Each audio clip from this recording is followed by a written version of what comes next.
abundance of God's blessing, which is found in 2 Corinthians 9:8. But today, I will be sharing to you from God's Word starting from verse 6. 2 Corinthians chapter 9, verse 6 to 15. There are 11 verses, no? Mga 11 verses lahat. Kahit 11 verses yan, siguro babasahin ko pa rin, although it will take time, because it is the Word of God. I'll read it loudly, while you will be reading it with me silently. Okay, if you have your Bibles, 2 Corinthians 9, 16 to 15. Remember this, whosoever sows sparingly will also reap sparingly, and whoever sows generously will also reap generously. Each of you should give what you have decided in your heart to give, not reluctantly or under compulsion, for God loves a cheerful giver. Verse 8, and God is able to bless you abundantly, so that in all things, at all times, having all that you need, you will abound in every good work. As it is written, they have freely scattered their gifts to the poor, their righteousness endures forever. Verse 10, now he who supplies seed to the sower and bread for food will also supply and increase your store of seed, and will enlarge the harvest of your righteousness. You will be enriched in every way, so that you can be generous on every occasion. And through us, your generosity will result in thanksgiving to God. Verse 12. This service that you perform is not only supplying the needs of the Lord's people, but it is also overflowing in many expressions of thanks to God. Because of the service by which you have proved yourselves, others will praise God for the obedience that accompanies your confession of the gospel of Christ, and for your generosity in sharing with them and with everyone else. And in their prayers for you, their hearts will go out to you because of the surpassing grace God has given you. 15. Thanks be to God for His indescribable gift. Okay, let's pray. Our Father in heaven, we do praise and thank you, Lord, for this privilege that you have given us. Thank you for bringing us together in this house of worship, so that we could worship you in spirit and in truth as we celebrate our Thanksgiving for the year 2014. I pray, Father, that you will hide me behind your cross.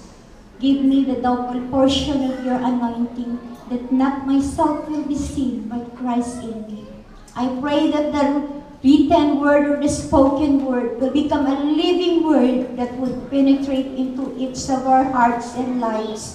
And may it will bring encouragement, inspiration, and comfort to all who will be listening.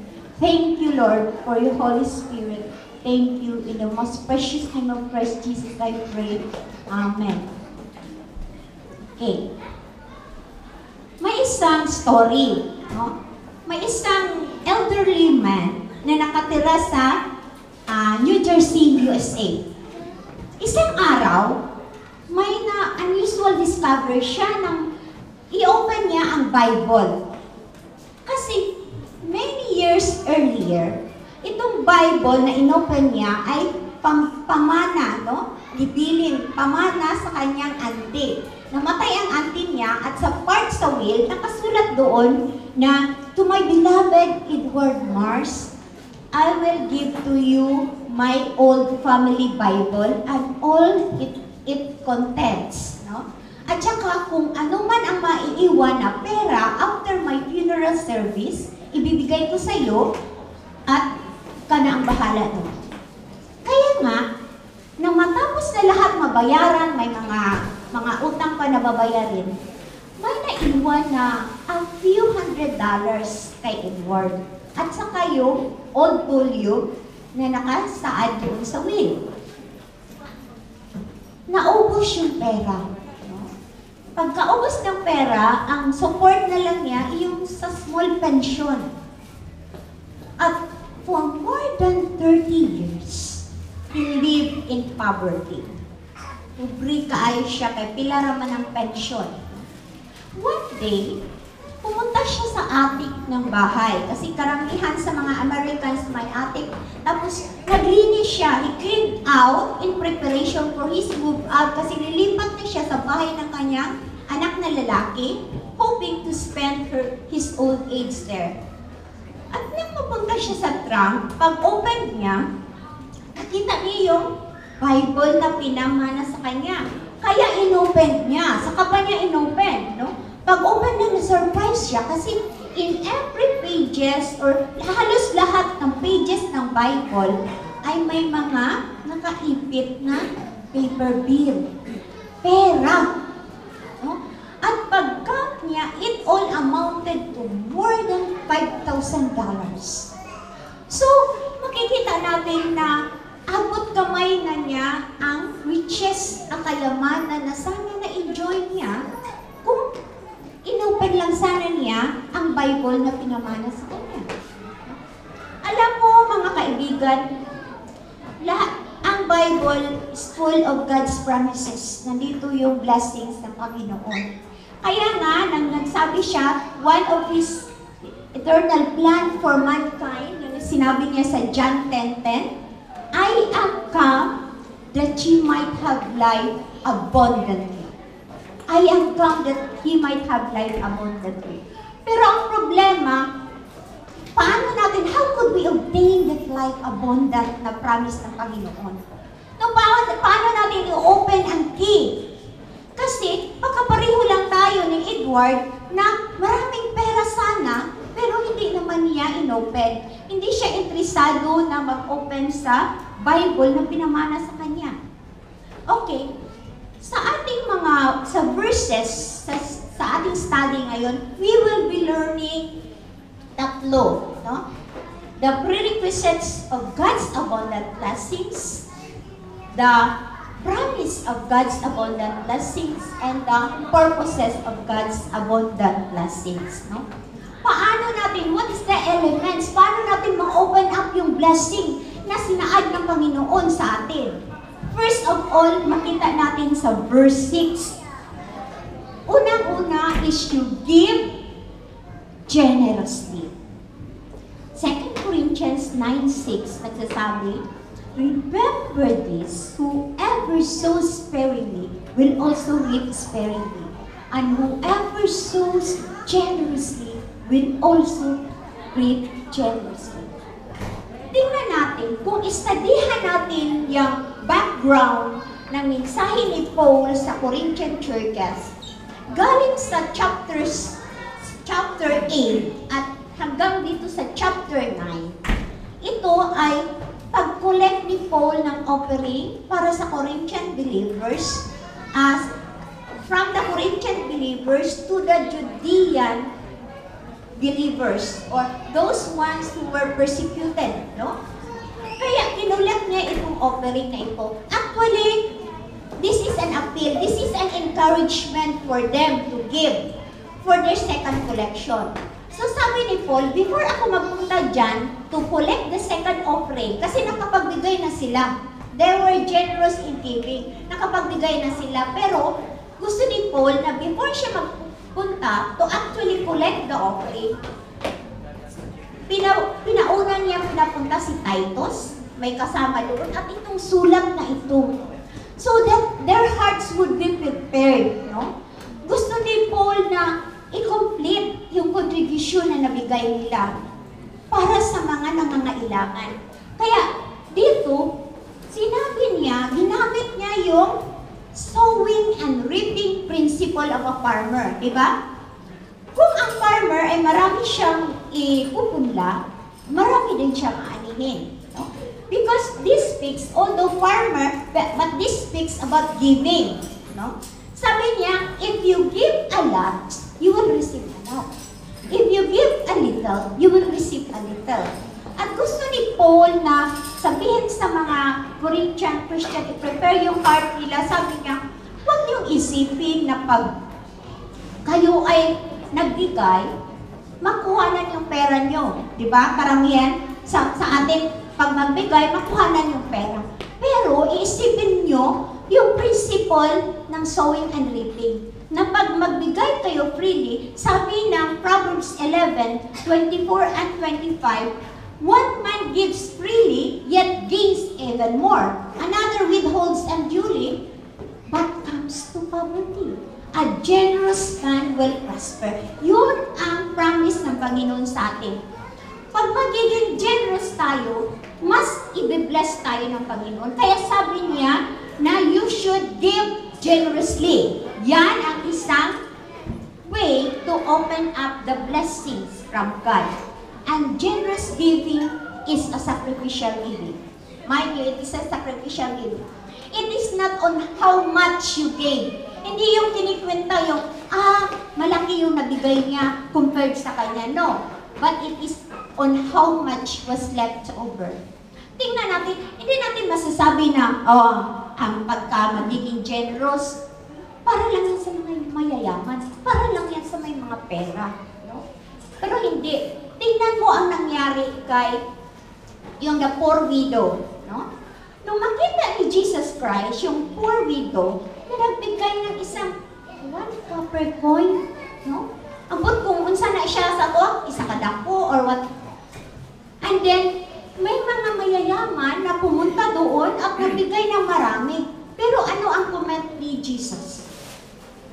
He commented that the poor widow gave generously compared to those rich. Kahit malaki yung binigay nila, siguro isang lapad yung binigay nila, at saka yung poor widow siguro 100 yen lang. Pero for the eyes of God, nakita niya na mas generous yung binigay ng poor widow because he gave out of his poverty. He gave out of his poverty, while the rich one gave out of their abundance. Kaya yun, give generously in order to open the blessings that God has promised us. And then number 2, to open up, give purposefully or purposely, no? Sa King James Version kasi, sinabi dyan na every man according as he purposeth in his heart, so let him give. Tinignan ko yung Greek word kasi the original word for this is from the Greek. The Greek word of purposeth or purposely is prohairomai. Prohairomai meaning, ang meaning ng prohairomai, to choose for oneself before another thing. Prefer. To choose for oneself before another thing. So, pinili mo ba? You give preference, you give priority. Yung ibig sabihin na, kahit na marami kang gagastusan, no? Kahit na may mga gusto kang bilihin, pero pinili mo na magbigay para sa work ng Panginoon or para sa mga nangangailangan or para sa mga nasalanta or whatever, no? O sa charity. Pinili mo. And you have decided in your heart. Ang desisyon ay nasa puso, no? In your heart. Na kahit pa, sinabi ko sa inyo noon, na kahit pa malayo pa yung sahod mo, pero may budget ka na. Sa puso mo, nagsasabi ka na, Lord, I will give this for you. Ibigay ko ito para sa iyo. It is not out of impulse, na dahil na nandoon na, mag-ooperate na, magbibigay ka na. It is not out of pressure, na sasabihin mo na, siguro magbigay ako kasi every time na mag-preach ito si Mrs. Balon to is about giving. No. Or it is not out of wrong motive. Kasi yung iba, nagbigay ako kasi, di ba, nag-preach na, if you give your same yen, God will multiply it and it will become isang lapad. Wow. No? Para I will become rich. No. You should not give out of wrong motive. Amen.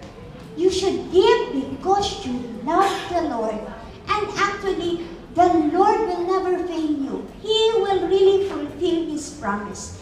But His abundant blessings is not in money. Hindi lahat sa pera. Ang abundant blessing ng Panginoon ay hindi lahat sa pera. Marami pang mga blessing ibibigay siya, hindi lamang sa pera. So, yan ang number 2. Ngayon, punta tayo sa number 3. Give cheerfully. Verse 7. God loves a cheerful giver. Ang Greek word ng cheerful is hilarous. Diyan galing yung English term ng hilariously. No? Kung titingnan nyo sa dictionary, ang meaning yan is happily. Give happily. Give joyfully. Give gladly. You should be happy to give for those who are in needs. You should be happy to give for the work of the Lord, especially kung makita mo naman, wow, the church is progressing. No? Diba? Makita mo yung labor of love mo sa pagbigay kasi nakita mo naman how the church has been expanding and how the church has been progressing. No? And how your money has helped those who are in need. Kaya, sabi ng Panginoon, give cheerfully, no? Happily. Okay, punta tayo sa the promise of God's abundant blessing. Yan ang text natin, yan ang theme verse natin, no? Verse 8. Dito natin makikita ang promise of God's abundant blessing. Nagsasabi dyan, and God is able to bless you abundantly. Verse 7. No? Kung i-take notice natin, my word na able, hindi sinabi na God will bless you abundantly, pero sinabi God is able to bless you abundantly, putting the heavy weight on God's ability to be at work in us. God has the power. God has the will, if He wills it, to bless us. Nagsasabi sa Ephesians 3:20, now to Him who is able to do immeasurably more than all we ask or imagine, according to the power that is at work in us. Hindi natin ma-imagine yung blessings ng Panginoon natin. Hindi natin ma-imagine kung saan galing, on how God had provided your needs. No? God is able to bless us. At istadihan natin yung mga tatlong all, no, na nakasaad doon sa verse 8. In all things. God will bless you in all things. Meaning everything. No? It could be physical, or it could be financial, material, or spiritual. Ang sabi ko kanina, ang blessing ng Panginoon hindi lamang sa pera. It could be physical. If you have good health, di ba? Di ba kung may good health ka, it is a great blessing to the Lord. Kaysa naman may pera ka nga. Pero every time pupunta-punta ka sa hospital, ang pera mo is ma-stress ka lang kasi pupunta sa doktor. No? But if God has given you good health, you can work hard. No? Muna yung kapital, yung good health. No? Dili ang kwarta. Ang kapital mo, ang good health mo, nga makapadayon ka sa pagpangalagad sa Ginoo. Good health. God will bless us in good health. Kagaya ng isang story. May isang babae na nakatira sa Germany, sa farm. Isang araw, pumunta siya sa pastor. Sabi niya, Pastor, ibigay ko ito $10. Ang story ito is, matagal na no, pero siguro during that time, malaki na yung $10. Sabi niya, ibigay ko itong $10 sa iyo, Pastor, para sa church. Kasi, itong amount na ito ay na-spend ko the previous years. Ito talaga the same amount na na-spend ko the previous years nung nagkasakit yung pamilya ko. Halos lahat ng pamilya ko nagkasakit. So, nagamit ko sa pagbili ng gamot. Pero ngayon, dahil hindi nagkasakit yung pamilya ko, this year, God has given us good health. Sabi niya, ibigay ko ito sa church to show my gratitude to the Lord. to show my gratitude to the Lord. At pag lipas ng maraming mga buwan, bumalik yung babae. Ibang pera na naman ang dala niya. Sabi niya, Pastor, alam mo, nung nagkaroon ng windstorm sa amin, ang lahat ng farm ng mga kapitbahay ko nasira. Pero, God has spared my farm. Hindi nasira. So, this is a sign of my offering of thanks to the Lord. I-offer ko ito as a thank to the Lord kasi spare niya yung farm ko. Kaya mga kapatid, ang blessings ng Panginoon is abundant. No? Sa physical, marami siyang mabibigay sa atin na abundant blessings kagaya ng good health. Kung tingnan naman natin sa financial, correct me if I'm wrong, pero di ba karamihan sa atin, karamihan lang ha, if not all, nung sa Pilipinas pa tayo, nung hindi pa tayo nakapunta dito sa Japan, di ba naghihirap tayo? We are poor. Isa na ko anak, no? We are poor. But God has blessed us, especially for those parents who prayed hard for us, blessed us that we were able to come here in Japan in order to elevate our living, di ba? At saka, kung isipin mo, compared ng mga Pilipino, karamihan ng mga Pilipino, mind you, karamihan ng mga Pilipino gusto mag-abroad. Gusto nila mag-abroad kasi para at least naman ma-elevate yung pamumuhay nila. Pero anong nangyari? Minsan, ibibita nila yung mga farm nila, kahit kunti lang, mga property nila para ibigay ng placement fee, di ba? Pagkatapos nun, pagbigay ng placement fee, realizing na peke pala yung agency. So, anong nangyari? No? But for us, abundant blessings ang binigay ng Panginoon kasi pinapunta niya tayo dito. Hindi tayo, we are not spending from our own money, di ba? I remember nung first time napunta ang asawa ko dito, sila ang binigyan ng pera ng hapon para to purchase tickets at saka sa pangangailangan para iiwan din sa pamilya. No? Hindi kagaya ng iba na gusto mag-abroad pero sila mismo ang mag-spend money para makapunta ng abroad. At ang financial blessings ng Panginoon, karamihan, di ba? Alam ko, karamihan sa mga Pilipino dito, may mga sasakyan na. Hindi natin yan madali-dali doon sa Pilipinas, no? Kung nandoon pa tayo, kahit na siguro isipin natin na parents natin ay asindero, pero siguro isang bisis lang, pero dito, papalit-palit, no? Pag isyakin na, palitan na lang ng iba kaysa paggasto ng isyakin. God has blessed us financially. And God has blessed us spiritually. Di ba mga kaibigan, is it abundant blessings from the Lord kung isipin mo na out of the billions of people in this world, you are chosen by God to be one of His children?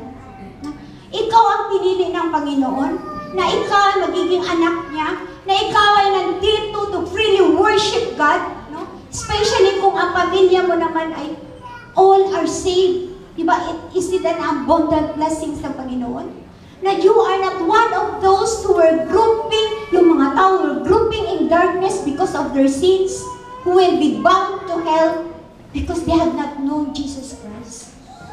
But you are chosen by God to be His children, to be one of His children. So it is a great blessings. Great blessings na kasama mo ang pamilya mo, ang asawa mo, husband mo, ang mga anak mo, ang mga parente mo, dito sa simbahan na ito in order to praise God. It is a great blessing. Maraming blessings ng Panginoon in everything. Now, let's study at all times. At all times. Good times or bad times. Diba? Magtanong ka, Pastora, may blessing blessing ba bad times? May blessing ba? Yes, there is. Especially if you will believe what Romans 8:28 nagsasabi, and all things work together for good to them that love God. Nangyari yan sa akin. It is my experience, no? And I will relate it to you. 2007, March of 2007, exactly March 27, 2007, na-opera ako dahil sa breast cancer. I was diagnosed to have a breast cancer. And for 13 months, palagi ako napunta sa hospital. It's not easy. It's so stressful. I have undergone 2 major surgery and 3 minor surgery. But there was a blessing. Kasi ang result noon, 2009, the church, I was able to put up with the help of Pastora Lydia Barliso. No? Sila ang mother church. Yung simbahan church school na dyan sa Jade Valley ngayon. Church school. Kung hindi ako nagkasakit, kung hindi nangyari yung bad time sa buhay ko, maiisip ko ba na mag-put up ng church school? Ang school ko, pinangalanan ko ng Kudumotachi Christian Academy. Panihunggo ko na ako. Sabi nila apelido. And then, the church was called God's Children Christian Church. From the word Kudumotachi, children, tapos gidungagalan ako God's. And, karon wala na nag-exist ang school. Non-operational na, kaya yung iniwan ko na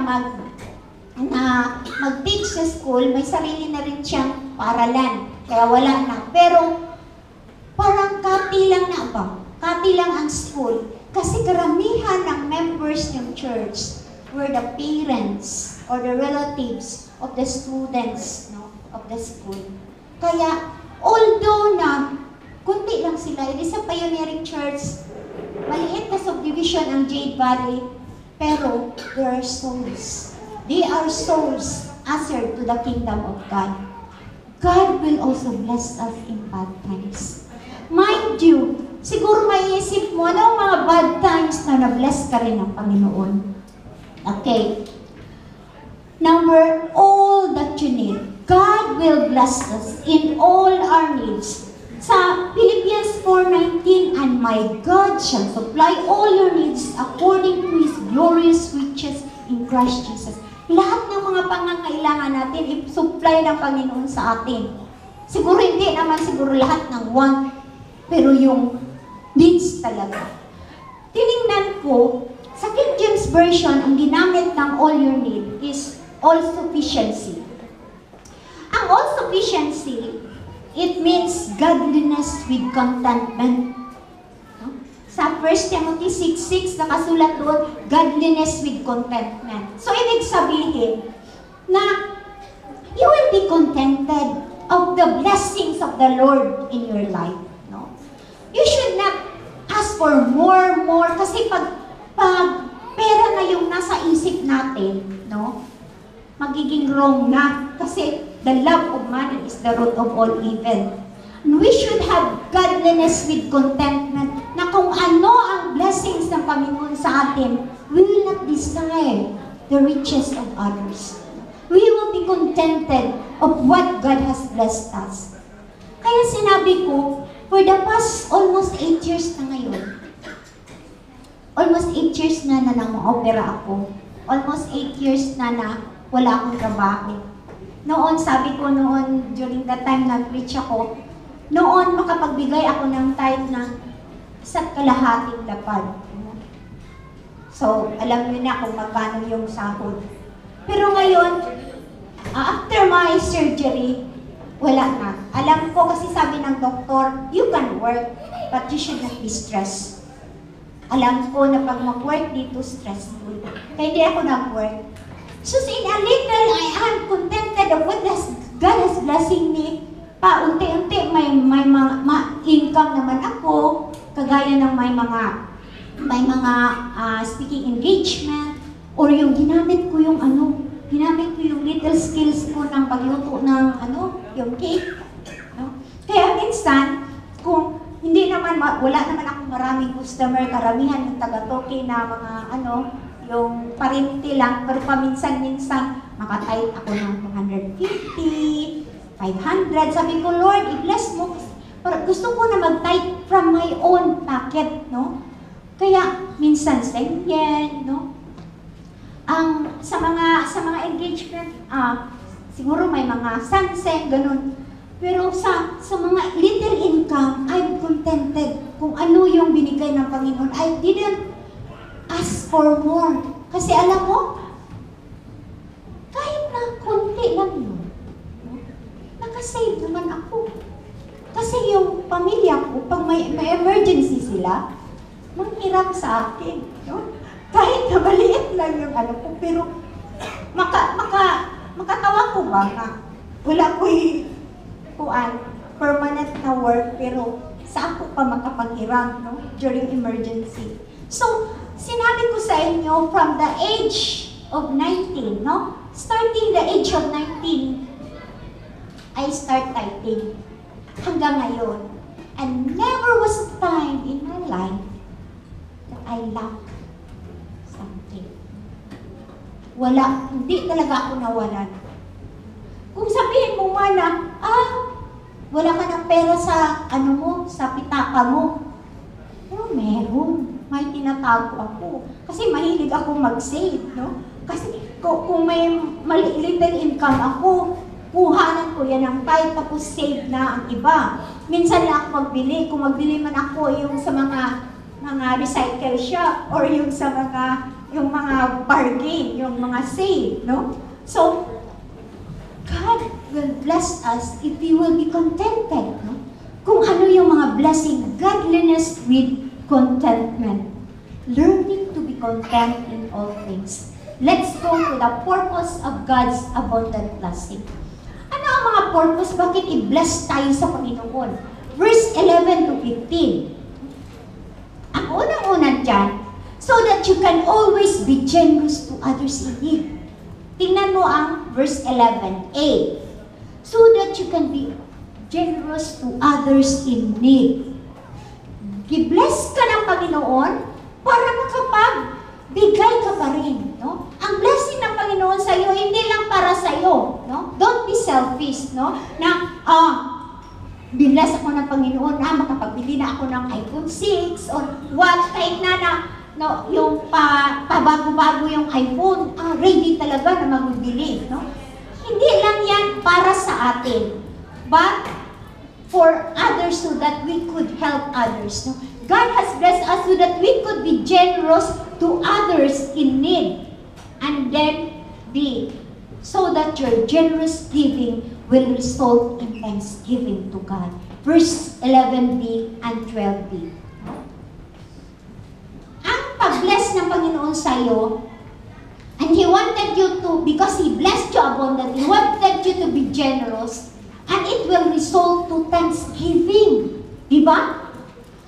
Yung magsabi ang iba na, Lord, thank you, Lord, for using so and so to meet my need. Thank you, Lord, for using this church, for using the people of this church, so that the ministry will progress, will expand. Thank you, Lord. It will result in thanksgiving to God. And then letter C, so that God will be glorified. Verse 13a and 15. No? Yung sinabi dyan sa NIV, that they will praise God. No? That God would be glorified. Sa 2 Corinthians 4:15, thanksgiving overflow to the glory of God. God would be glorified. Makasabi ang iba, Lord, glory to you because of your abundance blessing, and you have blessed us so abundantly. We can glorify God. Sa verse 15, diba sinabi, thanks be to God for His indescribable gift. God is the first example of a generous giver. He gave His only Son. He gave His only Son. He did not withhold His only Son so that we can have salvation in Him. And then letter B, so that your generous giving will prove your obedience to God. Verse 14. Sinabi dyan, na kung i-bless ka na Panginoon at saka nagbigay ka, it will prove your obedience to God. You obeyed God. You obeyed His command to give generously, to give purposefully, to give cheerfully. You are a proof. It is a proof that you are obeying God when you give to God, when you are generous. And letter E, the last but not the least, so that others will pray for God's continued blessing upon you. Verse 14. Di ba a blessing na may mag-pray sa'yo? Di ba? They will continue to pray for you. Di ba kung magbigay tayo ng offering, mag-pray somebody will pray and then will say, Lord, bless the hands who give, that they could give more. Bless the hands who were not able to give so that they could also give in return. Di ba makapagsabi tayo sa, Lord, bless so and so, because He has been generous in providing my needs. May makapag-pray sa'yo. It's a blessing that somebody will pray for you because you gave to the Lord. Mga kaibigan, I was here September 21. Did you remember sa conclusion ko noon? And this is my question. How is your 90 days fighting challenge? May mga nag-raise hands. I know may mga nag-raise hands to participate in the 90 days fighting challenge. Kung naumpisahan nyo noong September 21, ang ika-90 days will be December 20. Kung naumpisahan nyo September 28, ang ika-90 days is December 27. Pero it doesn't mean na, matatapos na yung pagbigay mo. It is a challenge to prove God, to test God. If God has been generous, if God has been blessing you abundantly because of your generosity, because of your tithe, because you were faithful in giving your tithe, then continue doing it. Continue doing it. Giving is a way of worship in which thanksgiving and glory of God is expressed. It is a way of worship. It is a part of worship. Giving is a part of worship. It is a way of worship which we could thank the Lord, which we could glorify the Lord for what He has done unto us. And the motivation for giving is because we are thankful for what God has done in our lives. What God has done in our lives. Siguro you will be wondering, siguro, parang wala na siguro ako mapasalamatan ng Panginoon ngayong year na ito. Parang hindi ko maalala kung may mapasalamatan ba ako. Or siguro, sa mga na-relate ko na sa inyo ng mga story of how they gave thanks to God, wala doon, no? Pero, I want you to consider this. Number 1. Kung may pagkain ka sa refrigerator, may damit ka na isusuot, a roof over your head, a place to sleep, you are richer than 75% of those who live in the world. So you can be thankful for that. Number 2, if you woke up this morning with more health than illness, you are more blessed than the million who will not survive this week. So you can praise the Lord for that. You can thank the Lord for that. Number 3, if you have money in the bank and in your wallet and a spare change in your house, no? Puro bisag asa na ning butang ang sinsilyo. You are among the top 8% 80% of the world wealthiest. Wow, karoon ng top 1, ano ba? So you can praise the Lord for that. If you can attend a church meeting without a fear of harassment and arrest, torture or death, you are more blessed than 3 billion of people in the world. So you can thank the Lord for that. If you never experience the danger of battle, the loneliness of imprisonment, or the pains of starvation, you are ahead of 500 million people in the world. So you can praise the Lord for that. If you can read, you are more blessed than 2 billion on earth who cannot. So you can praise the Lord for that. Be thankful for His blessings. It may be great or small. Be thankful for God's abundant blessings. Happy Thanksgiving Day. Let's pray.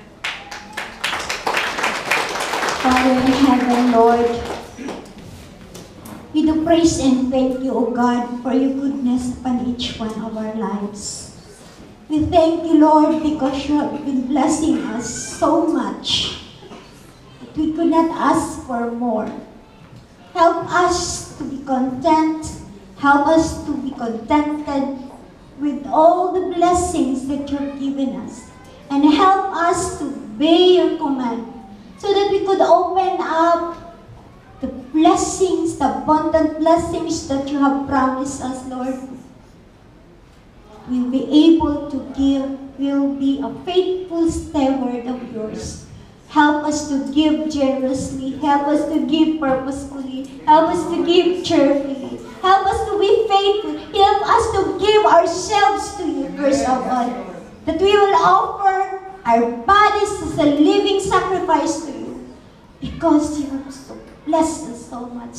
Thank you, O God, because we know that you love and you care for us. Thank you for loving us, Lord. Thank you for the bountiful blessings that you have given unto each one of us. In the most precious name of Christ Jesus.